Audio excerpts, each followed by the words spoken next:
Welcome. This is called Works in Progress, podcast assignments that help students connect to their discipline. This is something that we heard of. It came out of, it didn't come out of one of the mini faculty learning communities. It was mentioned in one of the mini faculty learning communities. Greg was talking about some work that he was doing, and Casey shared what she had been doing. And we thought this would be an amazing workshop to share it out because there's so many different elements to it. It's a podcast, so it's a type of rich media assignment that people might be interested in doing.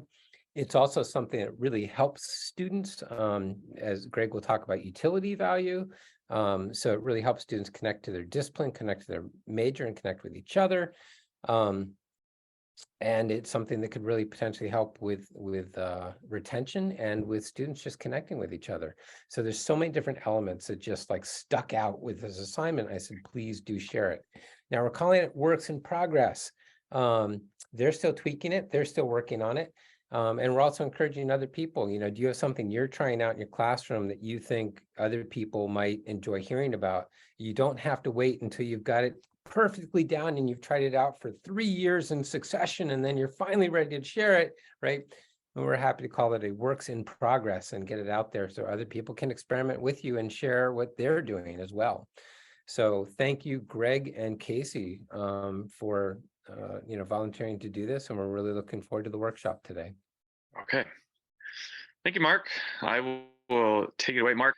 So this is a great assignment that am very, very excited to share with everyone. But before I share the assignment, I wanted to go over sort of how it came to be. After COVID or during COVID, I probably, like the rest of you who teach, noticed that there was a lack of sort of engagement, and it was very, very difficult to grasp the attention of my students. And so I basically was dealing with just freshmen, and I was thinking, well, what is a way that I can grab their attention for more than a nanosecond? Like what is a way that they can become more engaged with their education?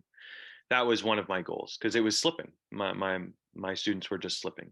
I also didn't want to do it in the traditional way because I can find them boring at times. So I know that my students find them boring as well. So I wanted to look for alternative assessment types, alternative assignments, something that was different, something that maybe was new, more cutting edge. And I also had heard the word retention about 8 million times by the dean. And so at the time, I was actually in a visiting position, and I said, well, boy, if I could find something that attacks retention, that might look good, and maybe I'll get hired full time.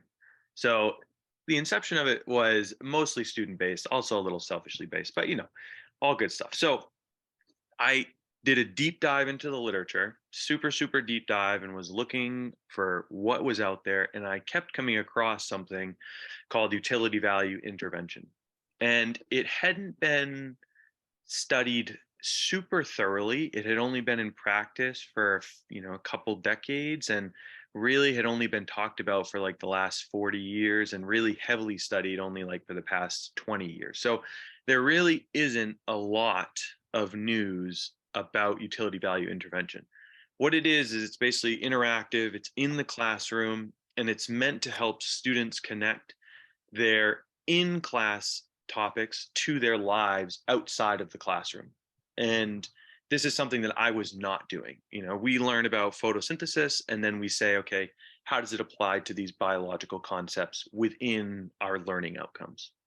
And this goes beyond the learning outcomes. It says, here's photosynthesis that you've just learned. How does this impact your life? And I thought that was really cool. And so the early findings have shown that utility value interventions, they can increase learning outcomes, increase persistence in a major, which I was like, oh, little checkbox there, retention. And it's really effective for the high risk students. And that's something that I think all of us at times struggle with, is how do you reach those students that are failing, that are not giving effort? And this was something that had been shown that it actually helps. And also, for whatever reason, it was heavily, heavily studied in the STEM programs, math, biology, chemistry, and physics, to be specific. So I saw Lane was in here. So if you want to do this I would love to hear your feedback on it, because there's very, very, very few papers outside of STEM programs. So for those people who are outside, please let me know. There is this publication I have here. If you want to learn more about utility value intervention, it's a review paper. It came out a few years ago, but it's a great summary of like all things utility value intervention. It's really, really great. So you can kind of get a better understanding of how it's done in different settings and in what they've found through research over the past couple decades. So if you want that, just put it in there.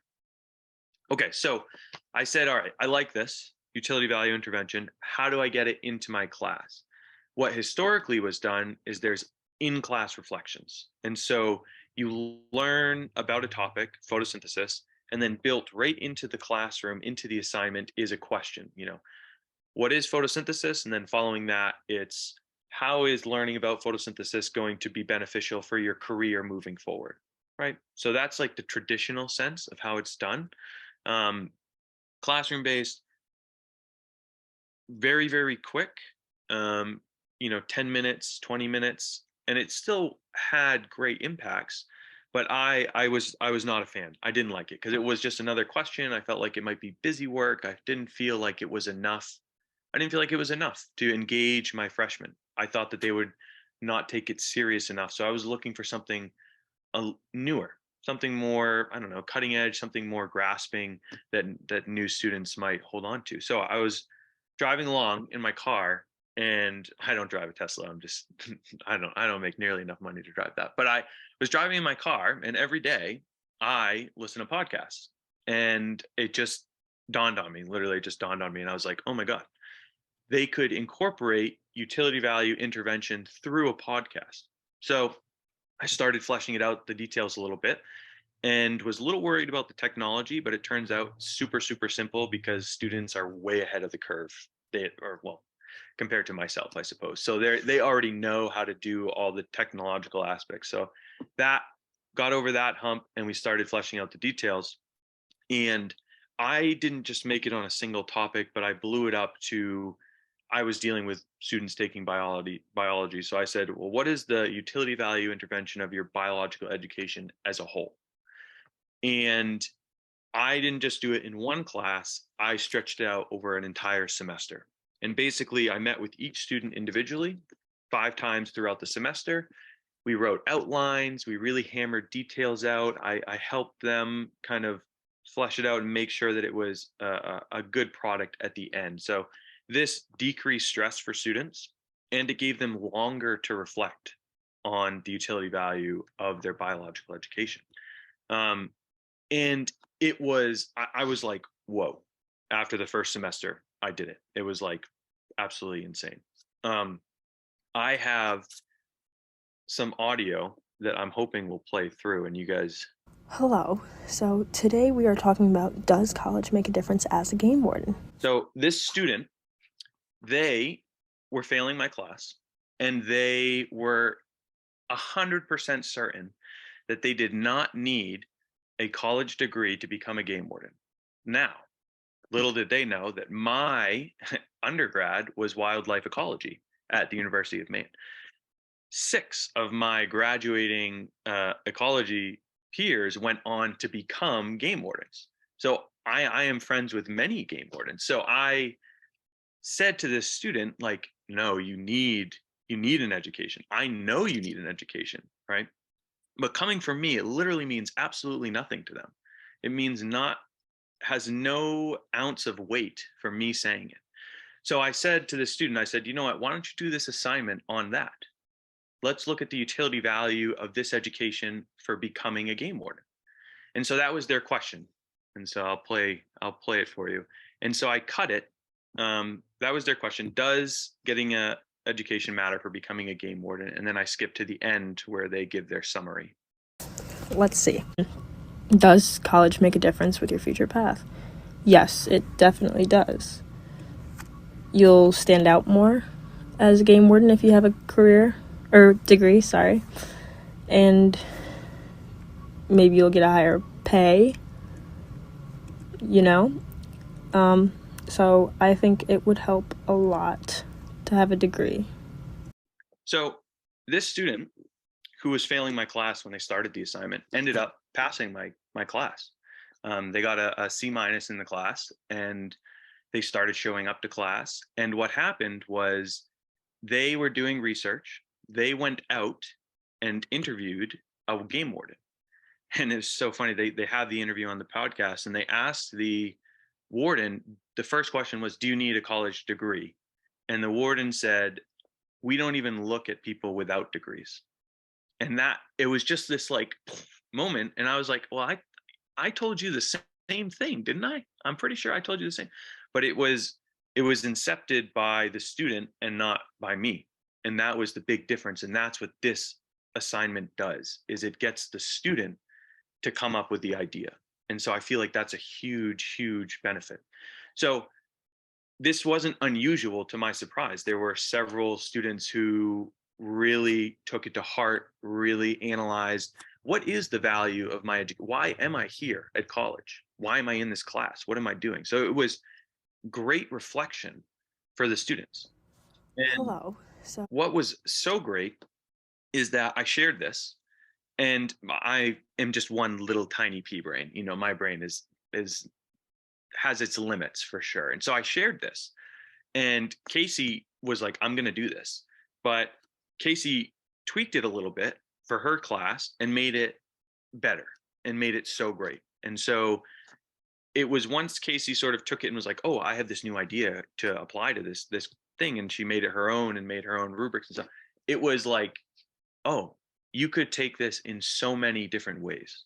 There's an unlimited amount of potential here for variations to occur off this assignment, not just for biology, but for English, for physics, for chemistry, for all kinds of assignments.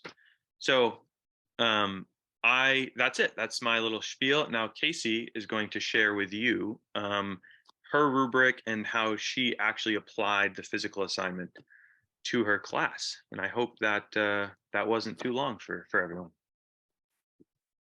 Great. Thank you, Greg. Does anybody have any questions for Greg before I do move on? We'll have time for questions after, but I do want to take a moment to just kind of thank Greg for sharing this with me. We were in a mini faculty community, and we were actually going over projects that had failed, and he used this as an example for him, where his first year he felt like it needed some improvement, and he made some changes on it. And I just thought that the podcast assignment in general was just such a great way to give students another type of assignment where they're not just sitting in front of the classroom or standing in front of the classroom giving a presentation in front of their peers, and it's giving them an alternative assignment to put together. So to give you background on my class, I teach, and this is the first year I was teaching this course, was Introduction to Exercise Science. And I'm lucky enough to also be the clinical coordinator for the program. So I'm also I'm helping out the seniors and assisting them in their internship experience. So I have the two kind of polar opposites, where I get to work with the freshmen as well as the seniors. And as a foundation of the intro course, I bring in different professionals from the exercise science realm and have them come in and talk about what their job is, because many of you may not know, there's so many different career paths that a student can go into with a degree in exercise science. And many of our first years have no idea. They just think that they're here for physical therapy and that's their goal, but they have no idea that they can go on to strength and conditioning or clinical exercise physiology, PA, MP. So I'm bringing in the professionals, and in the past, the other professor had them do presentations on a specific pathway, career pathway. And I wanted to change that up a little bit because I already had the professionals coming in and talking about their degree.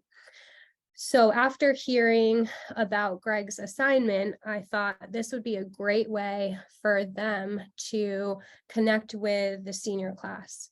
And what I did was I connected 2 of the freshmen or the first years to 1 of our seniors that is out on internship right now, out on clinical rotation. And their assignment was to do and complete a 5, I think, to 7-minute podcast interviewing their senior about their clinical internship. So I will share my screen and share my rubric with you about the different components of the assignment and how it went. Unfortunately, I didn't pick out one of them to show you, but it was it was pretty great the first time around. So what I did, okay, it was 7 to 10 minutes in length in terms of the podcast, and I pre-assigned them based on their initial interview. Can everybody see this, by the way? Okay, good. Based on their kind of about me in the beginning of the semester. So if they were thinking of going on to PT or strength and conditioning, I tried to pair them up with a similar interests. But interestingly enough, the ones that interviewed seniors that were doing something other than them ended up commenting that they were really actually pleasantly surprised that they learned a lot about this other field. So in the future, I might just set it up randomly. They had all semester to complete it, and they uploaded it as either M4A or MP3 format, which I believe is audio only. And I think Carl is going to go over kind of the technical aspects of this. I actually knew nothing about putting together a podcast, and I simply got kind of some direction, a little bit of direction from Greg in terms of how they should format it, but I didn't get a single question from them about how to put this together. I believe they mostly used their phones or Zoom. So they had to have some type of an intro. I made them, or wanted them to title their podcast, give their podcast a fun name, and then explain who they were interviewing and what it was about. And then 7 to 10 minutes. Interestingly enough, in the comments at the end, when they were reflecting back on the assignment, they actually wished it was a little longer. So they ended up getting into a really great conversation with their senior and felt like they couldn't expand on some of the questions that they had because they knew they'd get docked if they went over. So in the future, I think I'll give them some more leeway on the podcast length. The problem is if you're grading all of them and they end up all being 30 to 45 minutes, you just have to make sure you have that within your grading time. And then I gave them some required questions to ask. So I'll scroll down to the bottom to the required questions. So the first question is just where they're from and what made them come to UNE. I think this question is great for the first years because they can see a senior who has gone through their path and who stayed at UNE, and they can be reminded of why they chose UNE as a school, and hopefully with our retention goals, connect that. And then also, why did they choose the AES major and what they hope to do when they graduate.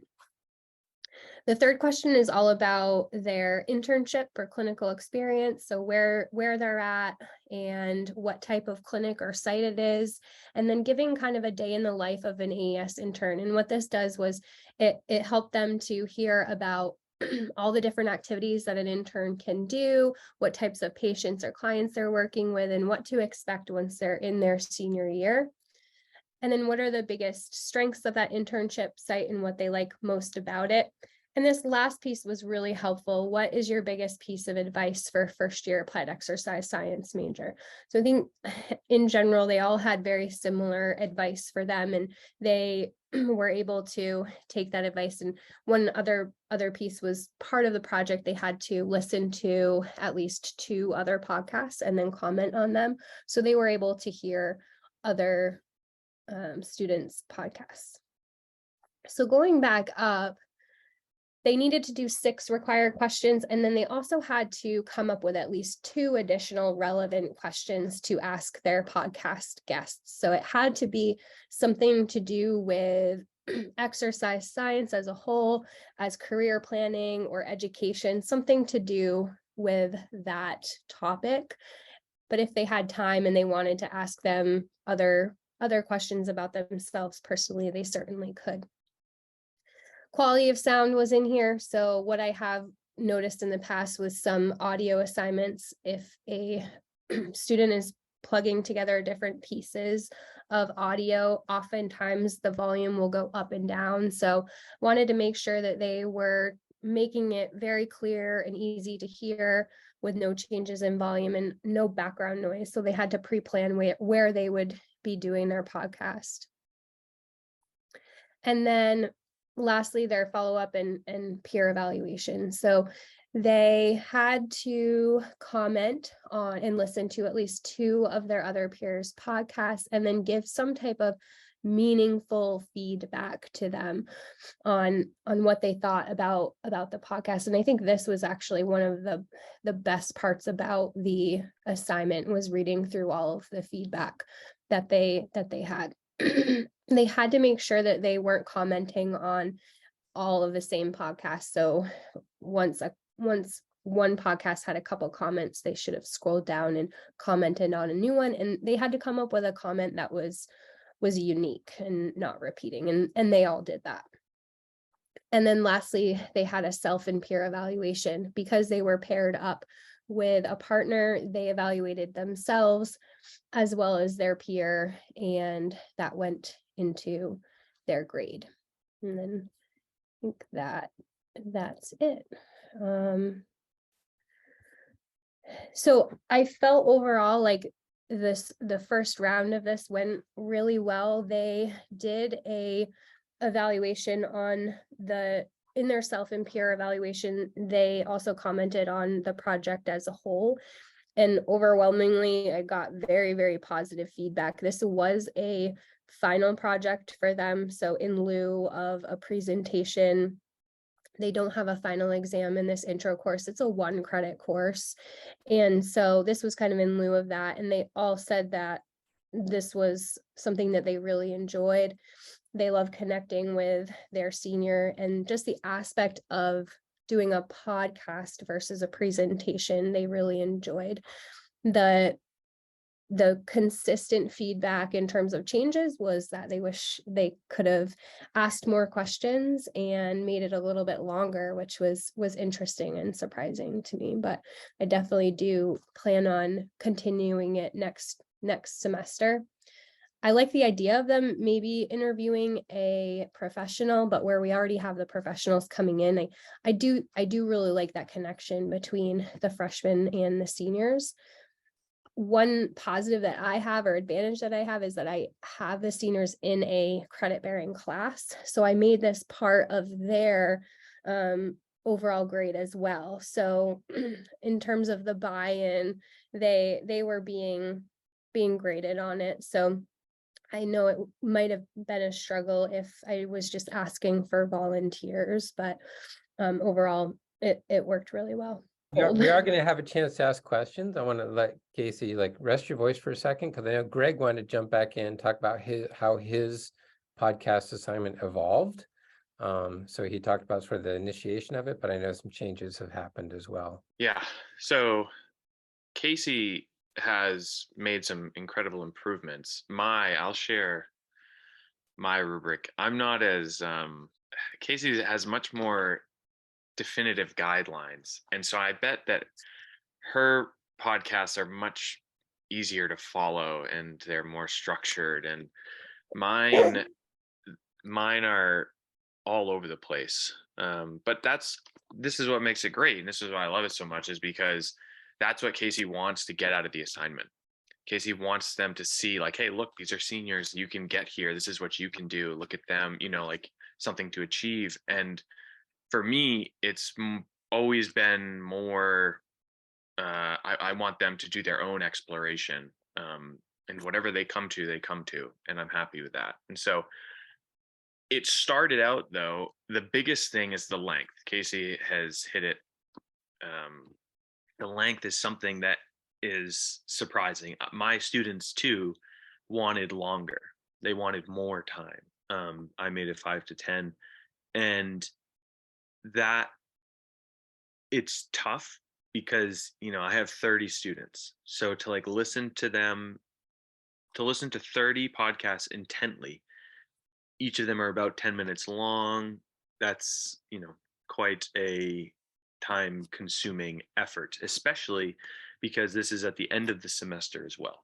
So it's like, so I've made it 5 to 10, and I've basically said to them, I don't care if you want it longer. It's going to be 5 to 10 because that's all that I can do. That's all that I can physically do without like losing my mind.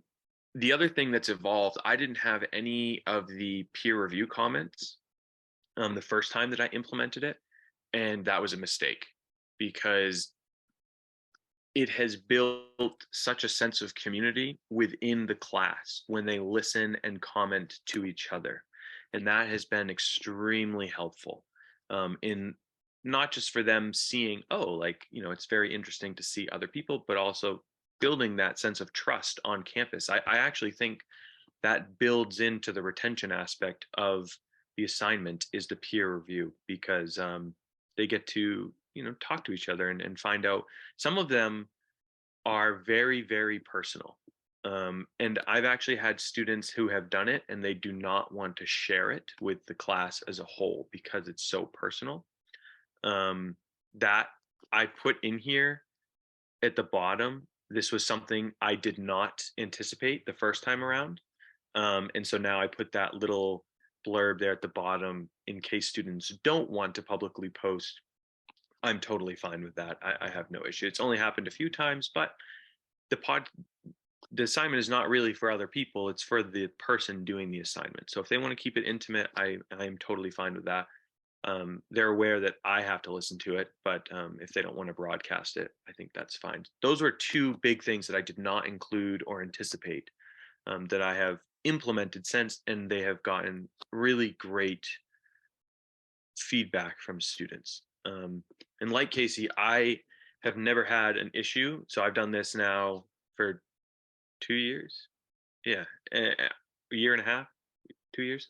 And I've never had an issue with a student technologically uploading it.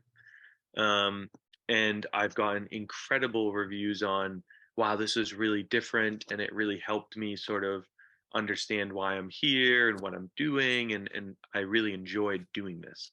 And some of them, I've had some that are very interesting. Some of them create like fake ads for their podcast, and they have intro music, and they get, very creative with it. And so it's an opportunity for them to express themselves in a biology class, which they typically do not get. And so it's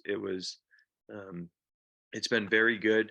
I do wish to add a little more structure to it, because oftentimes I feel like I have to lead them down the path, where if it's a little more structured, then maybe they could get to that path by themselves, because I want to do as little tinkering as possible during our sort of individual meetings. So something to consider. And then, I guess the evolution of it is what you want to get out of it.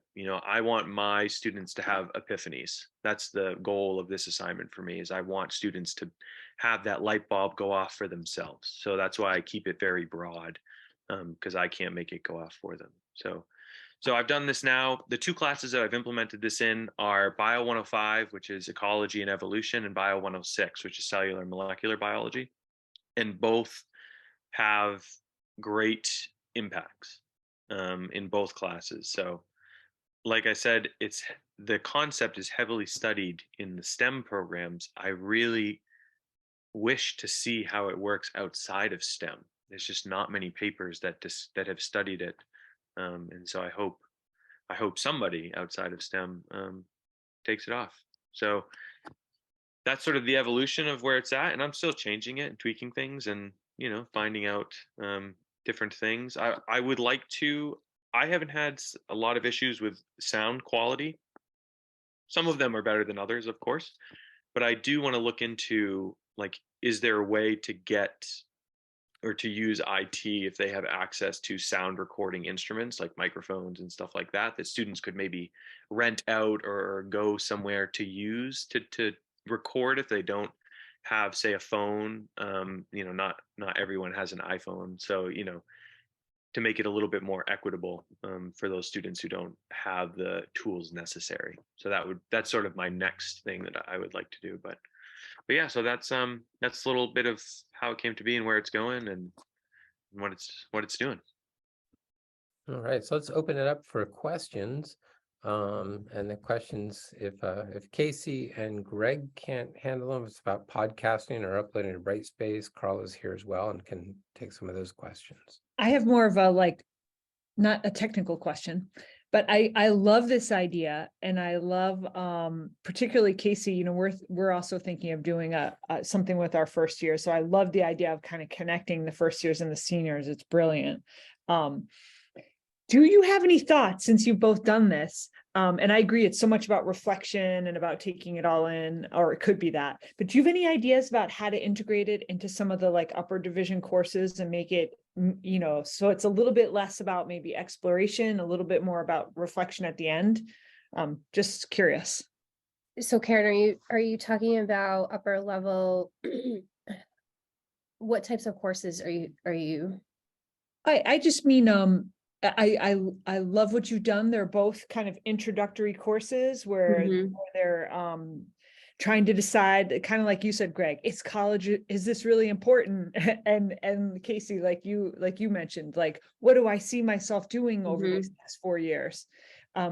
How could we do it at the other end? Do you have any thoughts about what you would do based upon your experience if you wanted to do it with seniors who were, you know, capping off their experience? I would tailor it to a career, not to education. That's how I would shift the focus. So I would say, okay, you've now done your 4 years. How is this going to impact your career? Really reflect, because leaving college, leaving the first 4 years, how many people know what they want to do, truly know what they want to do for work? Very, very few. I mean, very, very few. I don't know.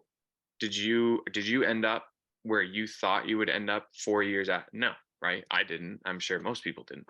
So, but I never did any reflection like this after my 4 years. And no class ever was like, hey, let's reflect on where you want to go with your career. It was just like, what are you good at? And what do you think you want to do? And it was like, oh, I think I want to do this. And it was like, okay, let's do that, you know? So I would tailor it to the career, and I would really have them go, and instead of interviewing a senior, I would have them interview someone in that career and say, hey, you know, because mine is interview a family member or interview a friend. And I would say, okay, let's go interview a professional.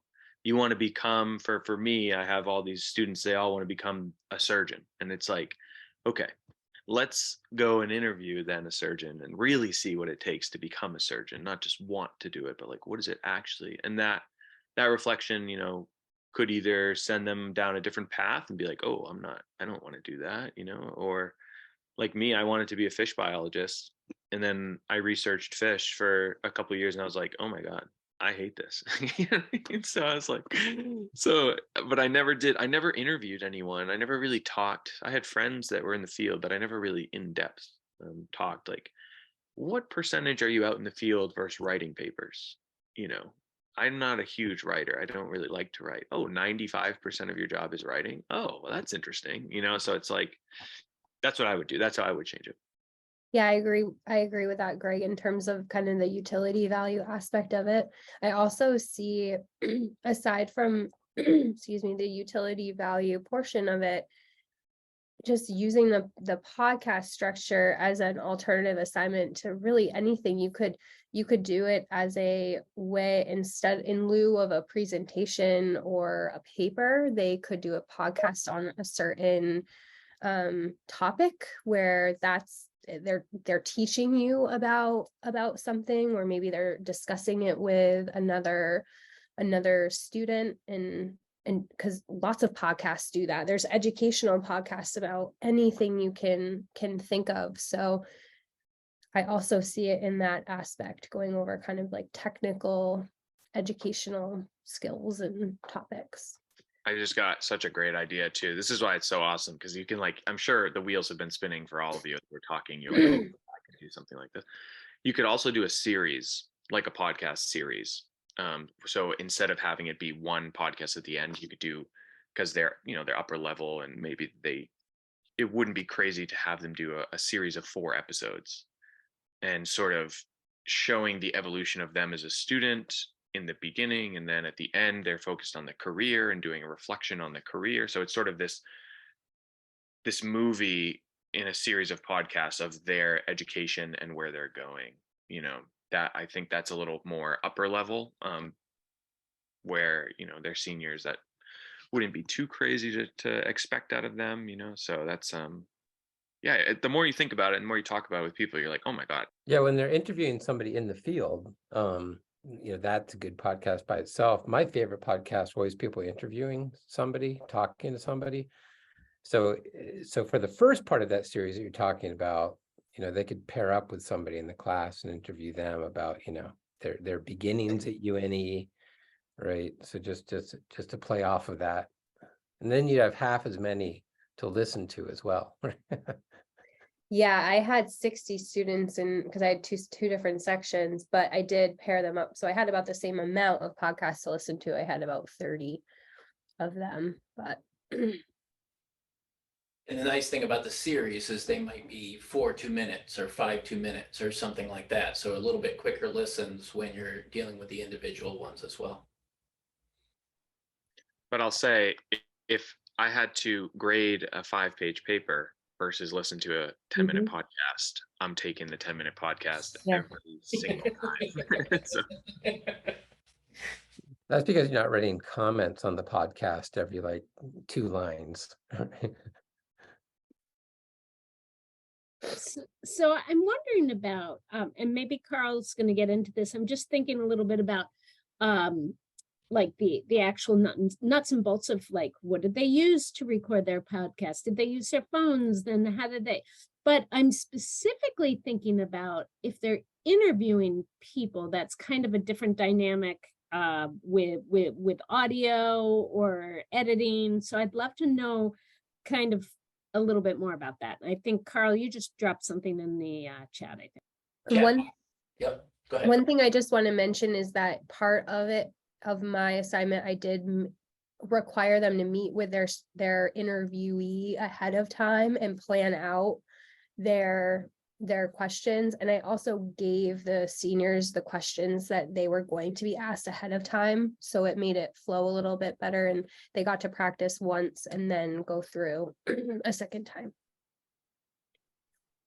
and I'll share this briefly on the rubric, because I thought that was going to be the biggest issue, was recording, but no, it wasn't. But I gave instructions for Mac users, iPhone users, PC, and there's a place on the web that you can do it. And you can record right on the submission link in Brightspace. The only issue with that I asked students like what they do, and everyone was like, I just used my phone. They can't edit the audio in Brightspace. So if they want to record and then pause, go do their interview, you know what I mean? They use voice memo in their phones. So that, so I gave them this, and I have yet to have an issue. So I've had 100 and something podcasts now, and I have yet to have an issue. So in this little rubric, that seems to help. Maybe I'm grandizing my ability to lead them in audio. They probably already know what to do. They probably have some fancy app that does it way better than what I am providing. But so yeah, so that's sort of the nuts and bolts. And then when it actually gets put onto Brightspace, it's great. You can listen. The students can listen right in Brightspace. It plays it for them in Brightspace. So they don't need to open anything. They go into a discussion board. So I make it a discussion board. They put their assignment there. They click on it. They listen to it, and then they can leave a comment. I could, any more questions, and I can dive a couple of nuts and bolts things if people are interested, because again, you can make this as complicated or, you know, or as simple as you want. And again, this essentially what your students are going to be doing is creating both either an MP3 or an MP4 file, depending on the type of software they use and how far you sort of want to take it along. On the phone, Greg had posted a couple there using the voice memo tools. There are also in either Google Play or the iPhone store, 3 or 4 each of the type of recorders that you can use that will create a quick voice memo or quick video file. And that article I just posted there, that list a series of tools depending on where you are in sort of your podcast environment and what you're doing. And so if students want to take these things to like the next level after they've made a series of recordings and have a series of MP3 files or MP4 files, then you can bring them into like Audacity and iMovie. Those are Garage on the Mac. There's iMovie and GarageBand, where you can bring those pieces in and then they can chop and edit, drop in music behind it, or these tools have some sound effects that could be added in there too if you want to. You go whole moth radio hour kind of effect going on there. So it can be as complicated or as simple as you like. And then a couple of ways to share that with each other is you could post them onto YouTube. You can send up an MP3 or an MP4 file there. And one of the cool things that is available there is as students post that up there, perhaps they could create an image, like a podcast image or an advertising, either in like Canva or a PowerPoint slide that they could load up as a sort of look for what their podcast is. Because a lot of times if you watch a podcast online, there's just a simple slide, that sort of reflects maybe a little bit more into that. So you could add that little sort of extra fun element to it. And then, if you put them into YouTube, you will also get a captioning tool in there and editing captioning tools, because that's a nice little twist to put on. One of the reasons when you create a podcast is you want to make these universally available to other learners and so forth, or so you can create captions. And then if you're going to use Brightspace as your tool, and I'm going to do a little quick screen share here as I do this. If Brightspace is your tool and you're using the discussion board to share these amongst each other and whatnot, it can be a very cool place. And one thing that can take these discussions sort of the next level is if you go to a discussion and you're going to, I'm in this discussion and I'm going to start a new thread, or essentially I'm going to post my file. Now you can, if you use what's called here video note, I add a video note. So I click add a video note, and they could create one here and create a video file here. But if you upload a file, you can see here, it'll take an MP3, an MP4, kind of a neat thing here. And then they can choose a file from their computer. And I've got a couple here. Let's see, here I've got an MP3. So if I just drop this MP3 in there and click open, and you can see right there, it's kind of loading up. I can go to next, I can give it a title. I'm just going to call this test file. And I'm going to choose English here. And this will also add the captions to a student's work. And it's going to take a hot second for it to do that or whatever.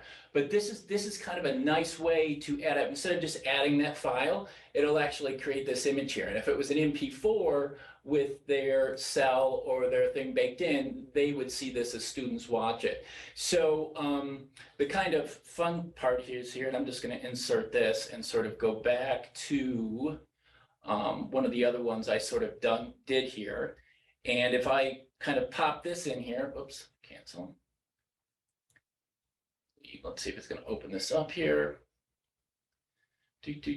So see here, this was kind of an MP4 with that video baked in, then I edited it. And so you could sort of watch this. And if a student were, you can see there, the captions are all sort of baked in and kind of going along as we go there. And I didn't share my audio, of course, but so it's kind of a nice way to use that discussion board. The benefit here is then students are able to review each other's work very easily, as sort of Greg and both Casey, I think Casey, were they loading up there as well?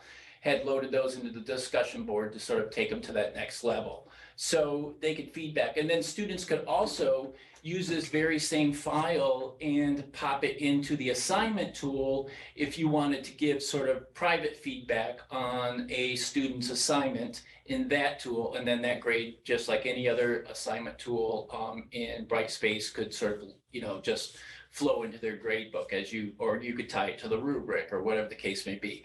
So there's a lot of really great sort of built-in smarts into Brightspace to sort of make this all happen.